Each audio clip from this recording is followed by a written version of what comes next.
வணக்கம் மாணவர்களே, இது வந்து செகண்ட் ஸ்டாண்டர்ட் இங்கிலீஷ் எக்ஸாமுக்கான கொஸ்டின். ஃபஸ்ட்டு பாருங்க, ரைட் த மிஸ்ஸிங் லெட்டர்ஸ். படம் கொடுத்துருக்காங்க, அதில் வந்து மிஸ்ஸிங் லெட்டர்ஸ் கேட்டிருக்காங்க. ஹார்ஸு, கேரட் அந்த மாதிரி இருக்குது பார்த்தீங்களா, அது ஃபார்மர். அதுக்கடுத்து பார்த்தீங்கன்னா மேட்ச் த ஃபாலோயிங், மேட்ச் பண்ண சொல்லியிருக்காங்க. எந்த இது எங்கே இருக்கும் அந்த மாதிரி இது.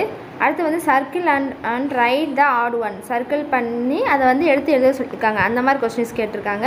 நாலாவது பார்த்தீங்கன்னா choose and write the correct answer.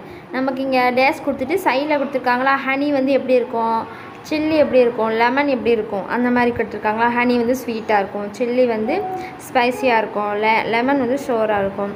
இந்த மாதிரி அதோட ஆன்சரை அங்கே எடுத்து எழுதணும். அடுத்து choose and write the correct answer. This is Ravi, Raveena ஒரு பையன், அப்படின்னா அவருக்கு ஹீ வரும். அந்த மாதிரி மங்கினா இட்டு வரும்.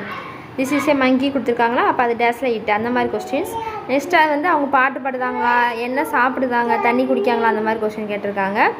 அதுக்கடுத்து அதே மாதிரி தான் சூஸ் த ரைட் ஆன்சர் போட்டு சைடில் 2 கொடுத்துருக்காங்க, அதில் 2 ரேட்டோ அதை எடுத்து எழுதணும்.